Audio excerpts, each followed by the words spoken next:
Good morning, good afternoon, or good evening, depending on what time of day it is when you're viewing this presentation. When I teach a class such as ours, one that is composition-based, I like to address this question of why we write at the beginning of class. And I guess our discussion probably needs to go a little beyond the most immediate response that you might have, which is because I have to in order to pass this class. In my original PowerPoint presentation here, I had a very nice audio clip of Napoleon Dynamite talking with Pedro about skills, about nunchuck skills, computer hacking skills. Girls only want to date guys that have skills. I don't have any skills. And unfortunately, that wonderful audio clip does not record in this format that we're in right now. But suffice it to say, one of the reasons we write is because, like Napoleon Dynamite says, we need skills. Honing your writing skills will help you achieve success in your academic career. You are all college students, and as such, you have before you numerous academic courses that will ask you to write, will require you to write in some capacity. In almost every case, you might be asked to write a paper, a research paper. It could be to respond to an essay question on an exam. It could be to write a response to a set of discussion questions. It could be to write a report based on a set of experiments that you've done. But your ability to have a command, a proficiency of written language will help distinguish you from your other students in the class. And instructors will take note of this. I promise you they will. Honing your writing skills will likewise help distinguish yourself in your professional career. Simply put, employers want employees who can communicate. They want employees who are effective communicators orally through the spoken word, but also via the written word. They want employees who can present the company, the organization, and so forth in a professional manner. And certainly having a command of the language and of being an effective communicator in writing will help you, and your employer will take notice. And then finally, honing your writing skills will help you survive the numerous entanglements of your personal life. As a citizen and as a consumer, you will find yourself at some point, I promise you, you will find yourself in some circumstance or some event will come upon you that will require you to write. If that hasn't happened yet, it will. If it already has, you're probably shaking your head saying, yes, I agree. Let me give you two examples. One example was I, at one point in my life, bought a Dodge minivan that was still under warranty. However, at about 37,000 miles, the transmission failed catastrophically, and I wasn't very happy. And so I went to the dealer, and the dealer was not very responsive and not very helpful. Neither was the manufacturer. As a result, I had to essentially launch a letter writing campaign, both to the dealer and to the manufacturer. And to make a long story short, through a series of written letters and petitions and so forth, I was successful in getting the manufacturer to authorize the dealer to replace the transmission free of charge. Second example, about 16 years ago, I was the victim of identity theft. I don't really know why anybody would want to be me. Trust me, it's not that exciting. However, 15 or 16 years ago, it was very exciting when I found out that this individual had stolen my identity and, using my social security number and my driver's license, had opened up about 12, 13 different accounts with department stores, credit cards, and so forth, and ran up a bill of about $40,000 to $50,000 worth of cash and merchandise and prizes. It took about 2 years to clear up the mess and get it behind me. During that time, I spent a lot of time writing. I had to write to the fraud departments of department stores, to credit card companies, to credit agencies, and probably the biggest hurdle for me to overcome was to convince the Social Security agency to give me a new Social Security number, which was not an easy thing to do. As you may or may not know, your Social Security number is pretty much the number that it stays with you your entire life, unless you can demonstrate to the agency that the number you have is causing you undue hardship. And I certainly felt that mine was, and I felt it was best if I got rid of that old number and got a new one. When I went to the office there in Denton, Texas, where I was living at the time, and said I'd like a new number, they laughed at me. And the woman, bless her heart, said, well, I'm sorry, we just don't do that. You have to write to the agency and explain to them and persuade them, convince them that you need a new number. And to do so, you need to sit down right there with this form and this pen and explain to the best of your ability why this request should be honored. And folks, let me just say I'm glad that I was able to sit down and able to formulate my thoughts, arrange them in a logical way, and express my position and my case in an effective way. And so about 6 weeks later, I got a letter in the mail from the Social Security company announcing to me that I was no longer associated with the old number, and that I had in fact been given a new number. So we write, guys, because you're going to find yourselves in situations. They're going to be academic situations. They're going to be professional situations. There will be personal situations that arise where having sharp writing skills is going to help you. It's going to help protect you. It's going to help get you out of situations that are unpleasant, and that's what you want. You don't want to go through life being I hate to use the word, but, being a victim. You don't want to find yourself in these situations and not being able to handle things for yourself. And so writing is certainly a way that will help you protect yourself and help get you out of some of these situations. Writing is a purpose-driven activity, if we think about it. When we sit down to write, we have a purpose in mind. We may not always think that we do, but we do. And some of these purposes can be classified as following. There is certainly writing that is informative, where we sit down with the purpose is to inform the reader about a certain body of knowledge that we're familiar with, or that maybe we've done research on, and we are presenting in our findings in a written form some analysis of those findings, some judgment of that information.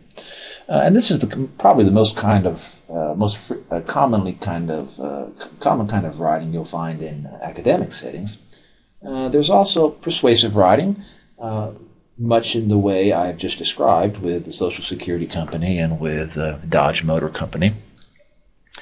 And finally, there's expressive writing, and expressive writing is wonderful, and it's the kind of writing we're probably the least anxious about, because we have something inside us that we want to express, and so we take the pen and the paper and we write.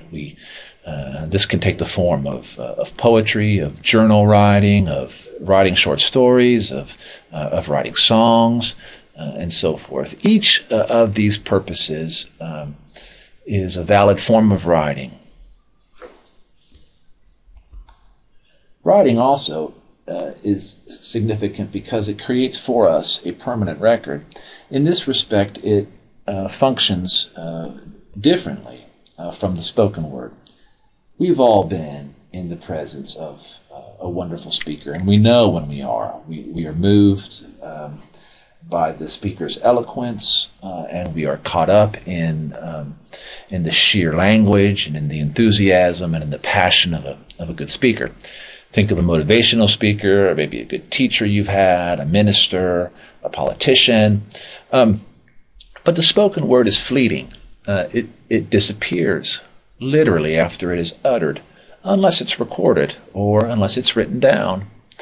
The writing, on the other hand, creates a permanent record, something that we can go back to and examine, something that we can go back to and re-experience, something that we can go back to for evidence, if you will, when the need arises. Think just ever so briefly about maybe going to a car dealership and finding a car that you'd like to purchase. Maybe it's a Dodge, maybe it's a Charger, one of those neat new ones, you know, and hopefully the transmissions are better and last longer than 37,000 miles. And let's say that you've negotiated a sales price with the salesman, and you're ready to close the deal, so to speak, and you're eager to drive off in your new car. And at some point, the salesperson says, "Well, here's the contract. Here's the financial agreement. How do you plan on paying for this?" And of course, you're a college student and you don't have any money, so you're going to finance it all. And the salesperson says, "Well, that's just fine. And here's a contract, and you're financing this amount of money over this amount of months. Your monthly payment is going to be $428. By signing here, you agree to make that payment on the 20th of every month." Well, and at this point, you stop him and you say, "Look, I don't really want to sign anything. I just want to promise you that I will agree to come in and give you that money each month. But can't you just take my word? I mean, look at me. I'm an honest person." Well, of course, you know the answer to that. My hunch is that you won't be driving home in the new Charger, because that promissory note is the permanent record that outlines for all of the parties involved what the particulars are of the agreement, and then by signing it, it is your agreement to do so. And this is the way the world works. You know, this is don't we always, that old saying, "I would feel better if I had that in writing." Right? We've all heard that before. That's because writing and creates that permanent record, which gives us that's a sense that we can stand by something that is in writing. Let's talk for just a moment on the relationship or the correlation between reading and writing. All research suggests that there is a correlation between these two activities, which we know are related, but we oftentimes don't really consider the extent to which they are. My advice to students who want to be better writers is very simple. My advice is always to read more. When we read, folks, we are immersed in language. We are immersed in words, in text, and by virtue of doing so, what we become familiar with is how writers express themselves, how words are used, how they work, how sentences are constructed, how ideas are developed over a series of sentences, over a series of paragraphs, to form an effective essay or, in some cases, an article. So if you want to be a better writer, read.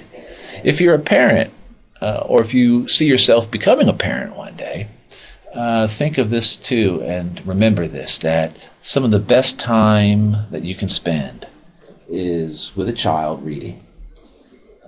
It will pay enormous dividends to you and to that child if you will invest in the child and spend time reading with him or her. The child will see you reading, and when children see parents do something, whether you like it or not, it is the stamp of approval. It's the ultimate endorsement if mom and dad are doing it. Even at some unspoken, at some intuitive level, this becomes communicated or transmitted from parent to child. It's great bonding time. It's great times to sit close with your child and read a book. But you will also be doing your child a great service by exposing him or her to language at an early age.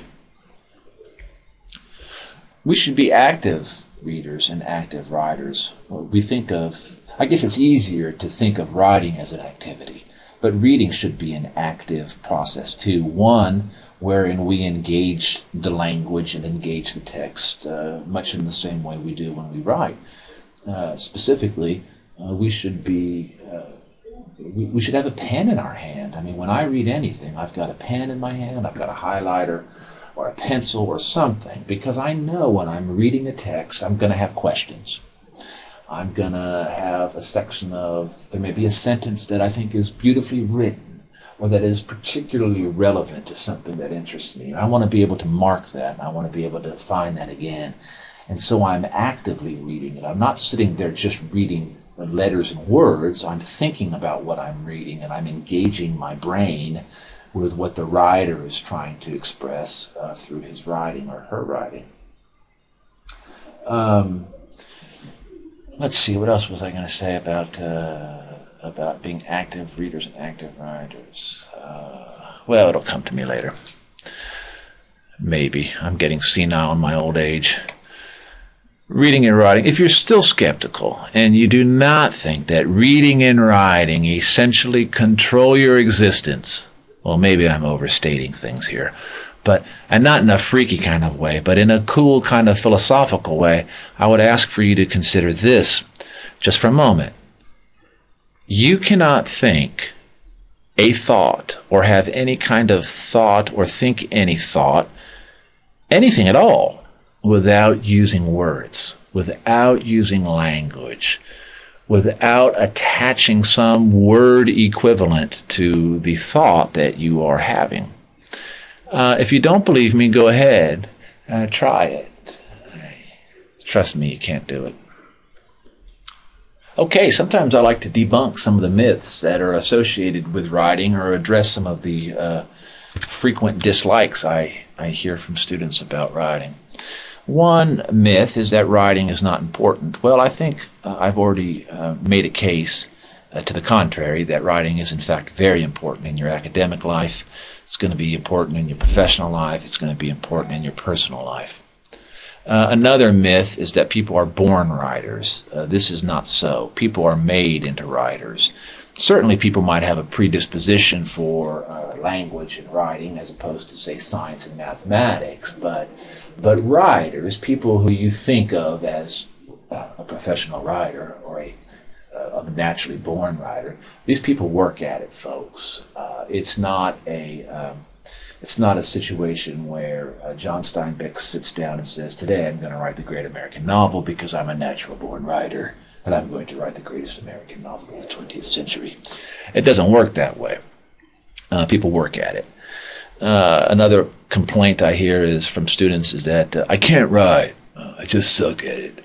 Well, this isn't so. And listen, this is probably the biggest obstacle to get over, but it's one that you need to get over. And this is where I want us to stop. And I want for a moment to tell each of you that you must get over this obstacle. You must begin to see yourself as a writer. And part of doing this involves coming to a place in your mind where you believe that you have something to say. And I have lived long enough, and I am of the belief that every human being has something to say. You have a heart, you have a soul, you have a mind. You have lived on this earth, and you have lived as a human being for X amount of years, during which time you have experienced life. You have something to say. If you take on a writing assignment and you don't believe that you have something important to say, that's going to come through in your writing, and your reader's going to sense that at some level. So you must stand back and you must take stock of who you are, and you are somebody, as I said, who has something to say. Another one of the myths is that writing is easy. It's not. It is something that is a craft. It's an art. It's something like any art or any craft that involves work. You cannot become a better writer without writing. You cannot become a better painter unless you paint. You cannot live in the abstract world of theory and concept. I can't read a bunch of books on painting and become a good painter. I have to do it. I have to get my hands messy. I have to get canvas and paint, and I have to fail sometimes before I can break through and do something beautiful. Another myth, I think, is that, and I understand this one, is especially from students who say, God, there are all those rules in writing. I hate English, all this grammar, punctuation. And let me just give you this metaphor, if I can. If you think about a game, if you think about basketball, if you think about tennis, Monopoly, okay? There are rules that govern any game. And if we think of writing as a game, then we have to understand that there are, in fact, certain rules that we have to abide by in order to play it. We can't go out on a tennis court, take down the net, and play a game of tennis. Because part of the game of tennis involves the rule of hitting a ball over a net. That's the game. Just by, in the same way we can't play tennis without realizing that the ball has to come inside the lines. That's a rule. You can't have 15 tries to get the ball over the net when you serve. You get 2, right? Okay, so part of the purpose of this class is to remind us of those rules and to practice those rules.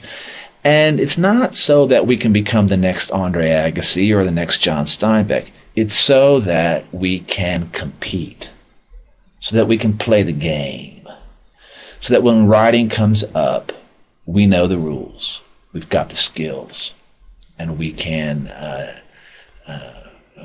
present ourselves in a confident, professional, clear way. The poet Miller Williams is a wonderful poet. He was old when I met him. He's even older now. He lives in Arkansas. He was asked by President Clinton to write a poem and deliver it at Clinton's first inauguration, which he did. He is also the father of Lucinda Williams, who some of you may be familiar with. She's a wonderful singer and a wonderful songwriter.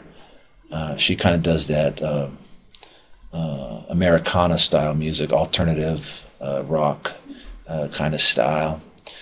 If you've never heard of Lucinda Williams, you check her out on iTunes. But her father is this wonderful poet, Miller Williams, and he came to visit us several years ago and talk about writing and to read some of his poetry. And we went to lunch, and over lunch someone asked him about writing and advice and what can you do to be a good writer. And he said, kind of with a twinkle in his eye, that there is only one good rule to good writing. You must improve upon the blank page. And as he said that, it registered to me that I was in the presence of somebody who knew a thing or two about writing, and that he recognized, especially as an older person and as a writer, that the value of a blank sheet of paper. A blank sheet of paper is worth something when you're a writer, isn't it? Because it's your canvas. It's where you do your work, and so it has an inherent intrinsic value to it. And so he says the only rule to good writing is that you must improve upon that. You must improve upon that blank sheet of paper. You must contribute something good to it. I guess implicit in his statement also is that I guess we can put something on the blank sheet of paper that will devalue the blank page too. And I don't like to think about that, but I like what he had to say about this. At this point in my presentation in the classroom, you would hear another audio clip. You would hear Rex Quando saying, "Bow to your sensei, bow to your sensei." But again, my audio clips aren't working here in this recorded PowerPoint presentation, so you're just going to have to listen to me do my impersonation of Rex. And hey, if you haven't seen Napoleon Dynamite, do yourself a favor, go out and rent it, get it from Netflix, and I think you'll like it. Send me an email if you've done this, or if you've seen it, if you like it or if you don't like it. It's got a real dry, kind of quirky sense of humor, and that's kind of what I like. Well, listen, I want to go ahead and sign off. I hope you enjoyed this. I hope it got you thinking a little bit about writing and why we do it. And until next time, take care of yourself, and I will see you soon.